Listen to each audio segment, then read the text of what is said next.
un nen va preguntar-me «Què és l'herba?» portant-ne una grapada. Com podria respondre-li? Jo tampoc ho sé. Sospito que és la bandera del meu caràcter teixida amb esperançada roba verda. O sospito que és el mocador de Déu, un regal flairós que es deixa caure per recordar amb el nom del seu amo en un racó, perquè el veiem i ens n'adonem i ens preguntem d'aquí. O sospito que l'herba és ella mateixa un nen, el nadó de la terra. O sospito que és un complet jeroglífic que significa creixo tant a les planes immenses com als petits racons, creixo tant entre la gent negra com entre els blancs, canadenc, pèl roja, senador, immigrant, a tots m'entrego i a tots els acullo. I ara se m'afigura que és la cavallera llarga i superba de les sepultures.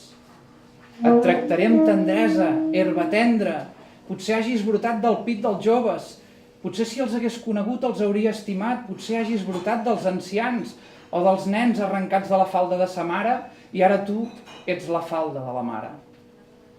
Aquesta herba és massa fosca per haver brotat dels cabells blancs de les mares ancianes, més fosca que les descolorides barbes dels ancians, massa fosca per haver brotat dels seus pàl·lids paladars. Ah, sento finalment tantes llengües que es parlen i entenc que no han nascut perquè sí d'aquests paladars i d'aquestes boques. Voldria traduir les insinuacions sobre els nois i les noies mortes i les insinuacions sobre els ancians i sobre les mares i sobre els nens arrencats de les seves faldes. Què penses que se n'ha fet d'aquests joves i d'aquests ancians? Què penses que se n'ha fet d'aquestes dones i d'aquests nens? Estan sants i bons en alguna banda.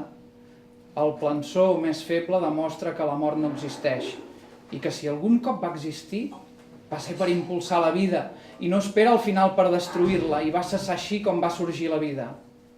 Tot progressa i es dilata, res no es desploma i morir és diferent dels que molts suposen, molt més afortunat.